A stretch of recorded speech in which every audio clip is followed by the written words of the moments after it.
So you can do titrations with redox reaction just like with any other kind, and to do the math for one of those, you need a balanced reaction first. So whenever they give you a titration type problem, first you have to get a balanced reaction.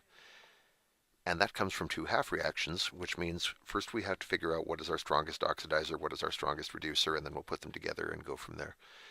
In this case, they say we have bromine. Oh, bromine's being produced, sorry, so that's not a reactant. The reactants are potassium bromide, which would mean we have potassium ions and bromide ions. And that's reacting with acidified sodium perchlorate. So we have sodium ions, perchlorate ions, and with all those ions, there's got to be something for them to float in. We assume it's water. So KBr, hypochlorite, and water. So we go to our redox table and let's see what we can find there for our reactants. Very early on, we spot this. The hydrogen and the perchlorates together can be our strongest oxidizer. And for the reducer, let's see, we had, potassium, bromide, hydrogen.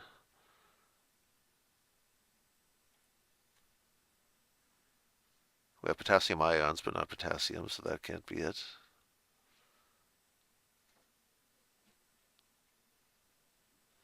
I feel like it's going to be bromide ions.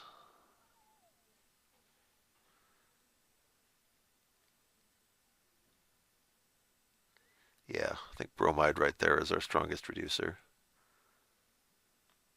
So the reaction from the perchloric acid, is going to be ClO4 plus 8H plus. ClO4 plus 8H plus 8 electrons.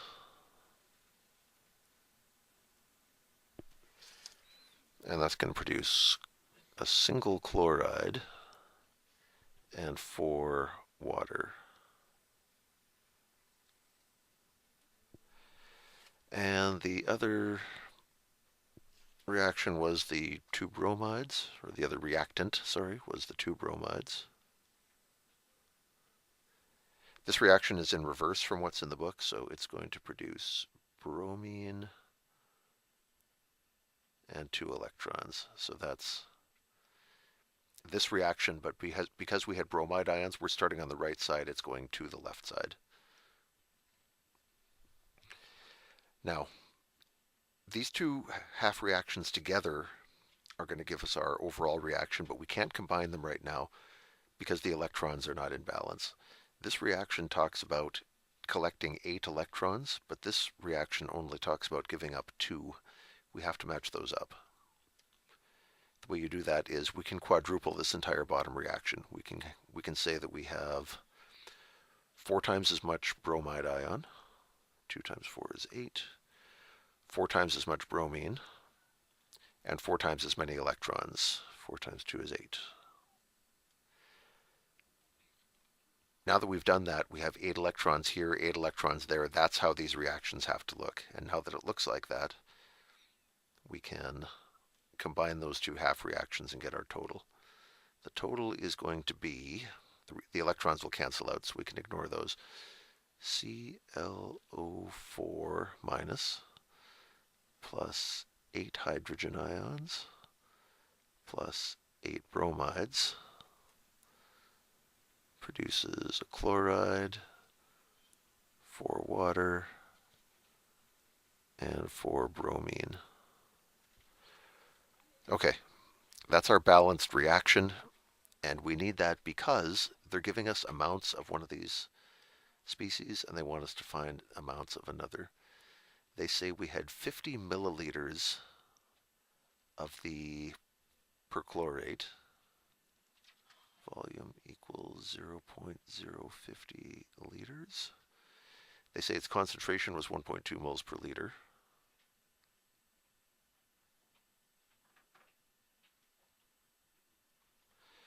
And from that we can get the number of moles equals CV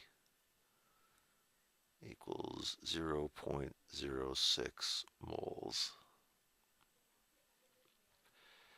And they're asking for the mass of bromine that'll be produced over here.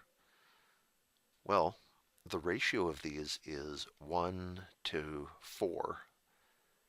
So if you have 1 mole of perchlorate, you'll produce 4 moles of bromine. If you have 0.06 moles of perchlorate, 0.06 times 4 means we get 0.24 moles of bromine. So that's good.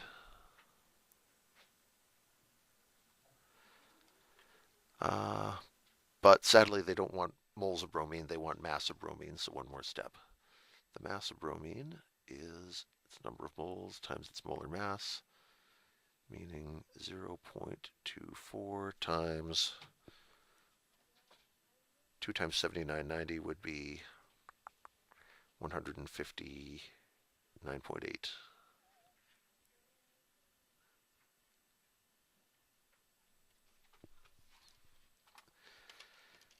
0.24 times 159.80, we get 38.352, sorry, not moles of bromine, grams of bromine. And let's be good about our significant digits. These numbers both have 3 significant digits. The molar masses had more than that, so this should be cut to 3 significant digits, which would mean 38.4 grams.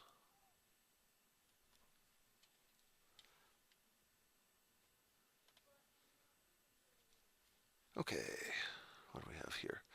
The silver in a chunk of material was removed and reacted with an acidified solution of potassium dichromate. Okay, so what happens then? We have silver metal. Acidified means we have hydrogen. Potassium dichromate will dissolve into potassium and dichromate ions, and presumably we have water. So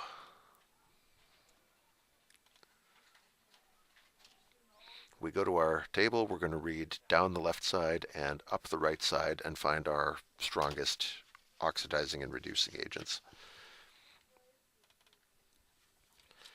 I believe acid dichromate, yeah, right here we have dichromate and hydrogen. 14 hydrogens at a time they get used up. So this reaction will burn through your acid rather quickly, but that means Cr2O7 plus 14 hydrogen plus 6 electrons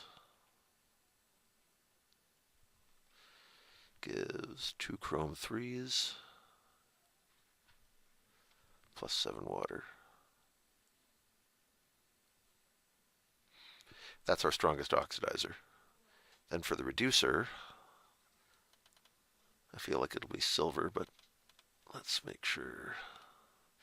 We have K+, but we don't have K. That's not it.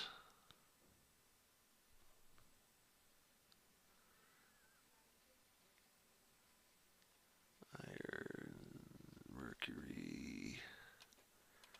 Really way up there? Silver? There's nothing. I think silver is the strongest reducer. I'm just double checking here. Potassium, dichromate, silver. Yeah, that's got to be it. So this one is written in reverse because it's lower. We're starting on the Ag side, and we're producing Ag plus and an electron. We want to combine these, but what's the problem? The electrons aren't synced up. We have 6 electrons here, but this reaction only talks about 1 electron, so we have to fix that. We can go times 6, times 6, times 6 to get matching numbers of electrons. And now that we have that, we can merge these into one big reaction. And that will look like dichromate plus 14 hydrogen plus 6 silver metal produces 2 chrome 3s plus 7 water plus 6 silver ions. Okay, now that we know our mole ratios, that's what we needed out of this was the 1, 14, 6, 2, 7, 6.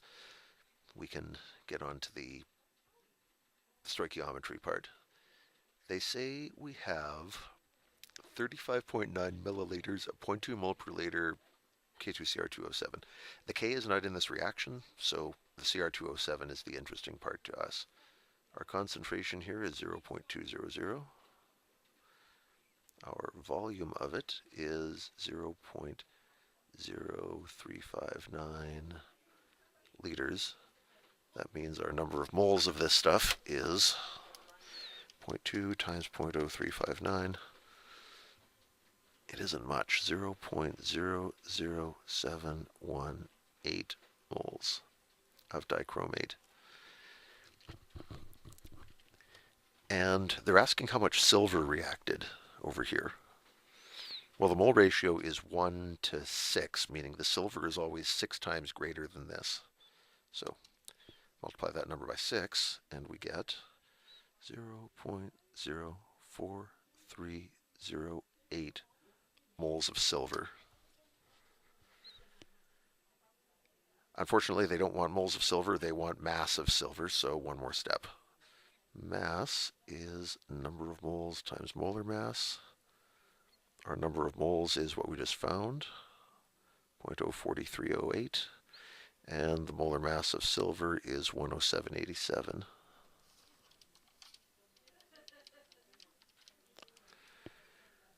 And that gives a mass of 4.647039 grams.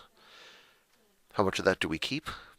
We didn't use the 5.90 yet. 3 significant digits, 3 significant digits. Yeah, this is going to 3, so 4.65 grams of silver. What about the 5.9? Maybe you're wondering. This is a chunk of material. So what's happened here is we've got a lump of rock and dirt and silver all mixed together. Maybe we got it out of a mine and we want to know how much silver is in it. So we do this reaction and we find that 4.65 grams of this was actually silver metal that went through this reaction. And the rest of it, the dirt and rock and other stuff that was left behind, we know is not silver. And probably what you would do with this is you would say, okay, 4.65 grams of this lump was actually silver out of a total of 5.9 grams, and you could get a percentage out of that. 4.65 divided by 5.9. That would come out to almost 79%. So now you can go to a mining company and say, I found somewhere where I'm digging up ore that's like 79% silver. And maybe that would be exciting to them. So that's the kind of testing you can do with the titration. You can use it to say, okay, silver will do this reaction, but dirt and rock and other stuff I'm not interested in will not react. You can find how much silver is present with the titration.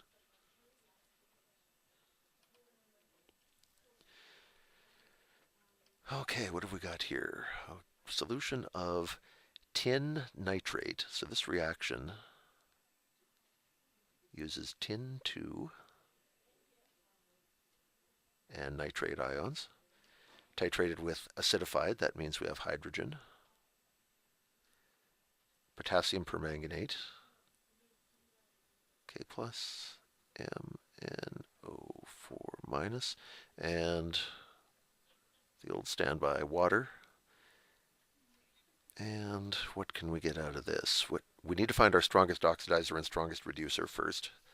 So if you go to your redox table and read down the left side and up the right side, I believe that acid permanganate is going to be our strongest oxidizer. Hydrogen and permanganate together are our strongest oxidizer. Those are right up here, third row in my table, permanganate and acid. And for the strongest reducer, I almost guarantee it's tin 2, but let's check carefully. We have tin, nitrate, and water. Tin, nitrate, and water. Tin, nitrate, and water.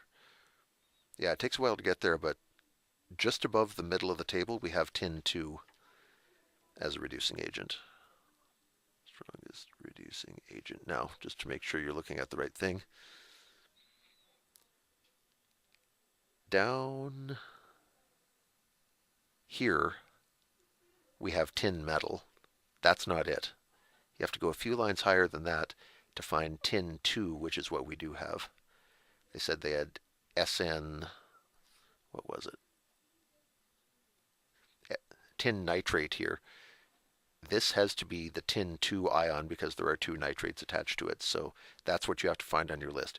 Be fussy. If you find SN with the wrong charge on it, that's not the right thing. You have to keep looking. SN2 is our reducer. So the reactions we get from these, the acid permanganate reaction, the one we don't flip, is MnO4 minus plus 8 hydrogen plus 5 electrons. And that produces manganese 2 and 4 water. And the tin 2 reaction is tin 2 turning into tin 4. And in the process, releasing 2 electrons. So we need our number of electrons to match up before we can merge these, and 5 and 2. Neither of these numbers goes nicely into the other, so just like with fractions, you need to find a common multiple for these. We need to find a number that we can get to counting by 5s or by 2s. That's 10, of course, and that means we have to double this first reaction to get it to 10. So twice as much, twice as much, twice as much, twice as much, twice as much. And then for this one, we need 5 times as much, 5 times as much, and 5 times as much. Now that our electrons match, they've done their job. We can forget about them. You don't normally show them in a redox reaction. You show them in half reactions, but not in a full reaction. And so our complete reaction is going to be 2MnO4 minus, 16 hydrogen ions, 5 tin 2, and that turns into 2 manganese 2, 8 water, and 5 tin 4. Good. Now that we have that, let's get some data in here. They say we had 0.4 moles per liter of tin nitrate. So this is 0.4 moles per liter. That's its concentration, of course. The volume of the tin nitrate was 10 milliliters, so 0.010 liters. From that we can get a number of moles.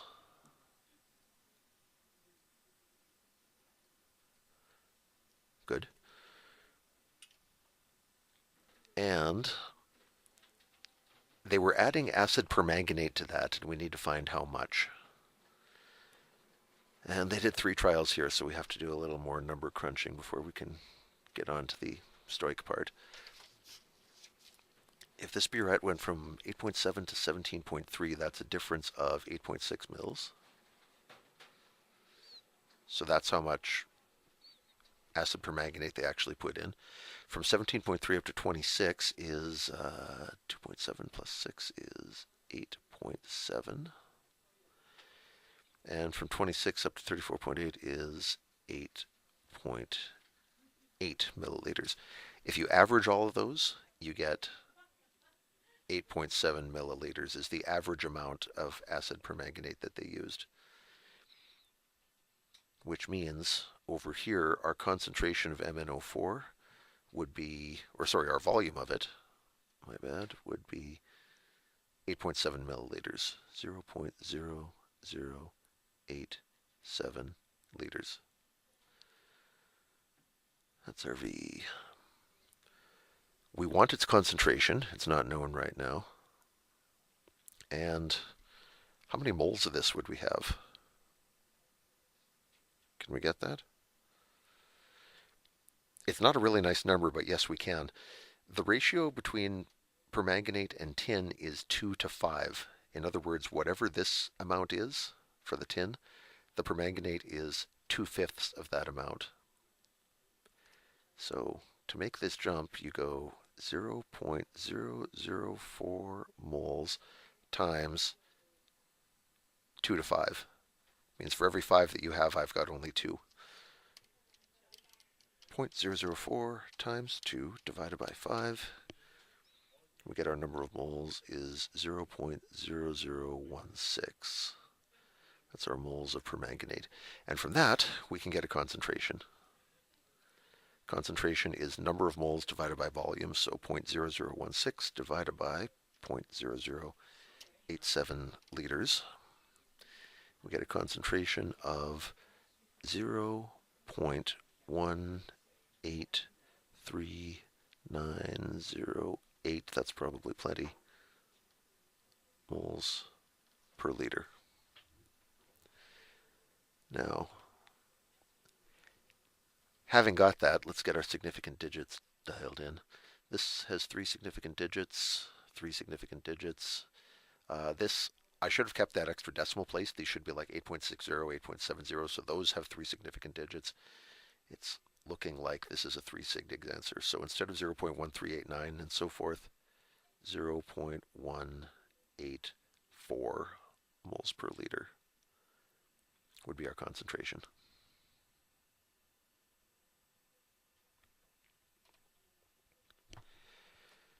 Okay, one more of these.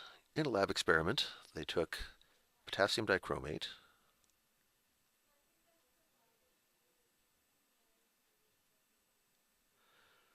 in an acidic solution, that instantly means hydrogen ions, to oxidize iron 2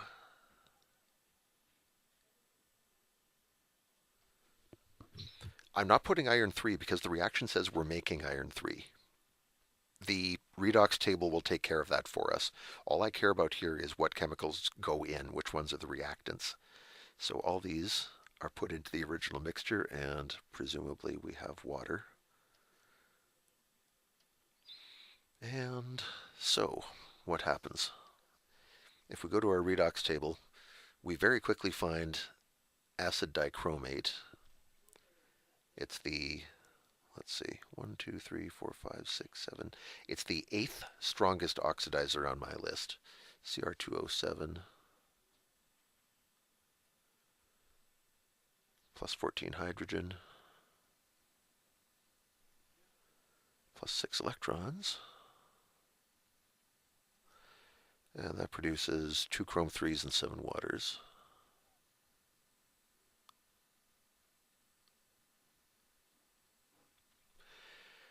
The reducing agent, well, we know, they told us that the reducing agent is iron 2 turning into iron 3, and you can check the table and confirm that that's true. Iron 2 is our strongest reducer. It turns into iron 3, which it does by giving up 1 electron. If we want to combine these reactions, we must get our number of electrons to match, so 6 to 1 is no good, but we can say, we can multiply this entire second reaction by 6, and now we've got a match. That's what we needed the electrons for, so now we can forget about them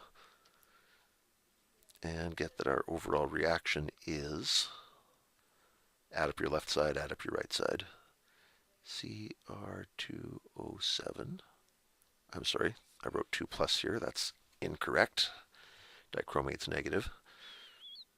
And 14 hydrogen. And 6 iron 2. And that produces 2 chrome 3s. and 7 water, and 6 iron 3s. So now that we have all that, what amounts do they have for us? They say 45 milliliters of potassium dichromate. The potassium isn't mentioned in here, but the dichromate is. So we can say this was 45 milliliters. Except I'm not going to say milliliters. I'm going to convert to liters because that's the chemistry unit. Reacted with 25 milliliters of iron 2. Guess what? Not using milliliters for that either.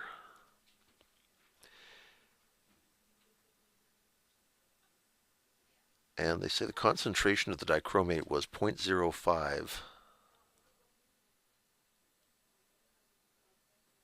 0.05 moles per liter. So you can get a number of moles from that. 0.00225 moles. And the amount of iron must be 6 times greater than that. So however many moles of dichromate you have, multiply that by 6, that's the amount of iron. So if this is our number of moles, 0.00225, you can multiply that by 6, and we get our number of moles here is 0.0135, and from there we can get a concentration, which is moles divided by volume. 0.54 moles per liter. Okay, it feels like we should be done, maybe, but we're not, because there's another step to this one. This is a 2-step titration. So let me shrink this down to create a little bit of space. We'll see what else they need from us.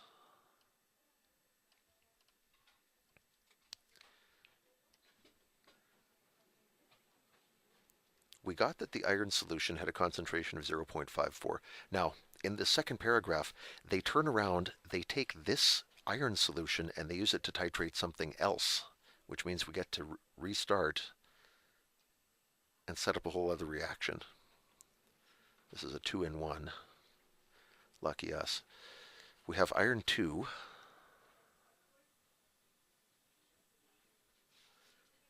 With acidic potassium permanganate.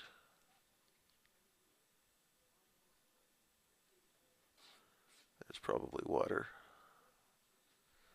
And when you get reactions off of that, acid permanganate is the third thing on the entire list.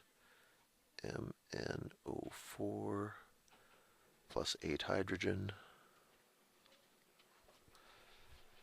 plus 5 electrons. Turns into manganese 2 and 4 water.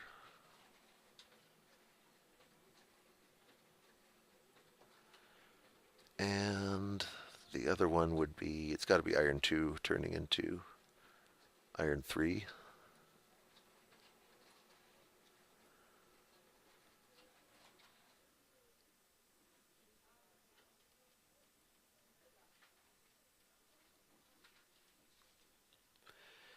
Okay, we need 5 times the second reaction to make those match up.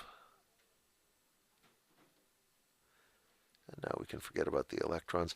I'm not going to recopy that because I'm running out of space and this is getting to be an awfully long recording. So we'll work with it. I'll try to fit all the information in reasonably neatly. What do they give us for amounts here? 50 mils of the iron solution. 0.050 liters. Was required to react with 20 milliliters of the potassium permanganate. So for the MnO4, volume is 0.020 liters. And the concentration for the iron, we know, was 0.54. We found it in the first part. So From that we can get a number of moles for the iron solution. 0.05 times 0.54, 0.027 moles of iron. How much permanganate was there? Well, the ratio is 5 to 1, which means whatever the iron is, divide that by 5, and that'll give you the amount of permanganate, or multiply by 1/5, whatever. So if you take this number of moles and divide it by 5, you'll get that your number of moles of the permanganate was 0.0054 moles. And from that you can get a concentration. Concentration is number of moles divided by volume. So the concentration for this should be 0.27 moles per liter.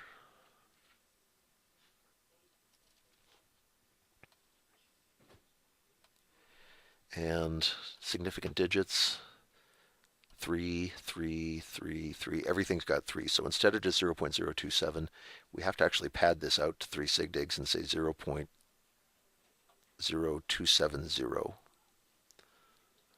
Or sorry, over here, 0.270 moles per liter would be our finished concentration for the permanganate solution.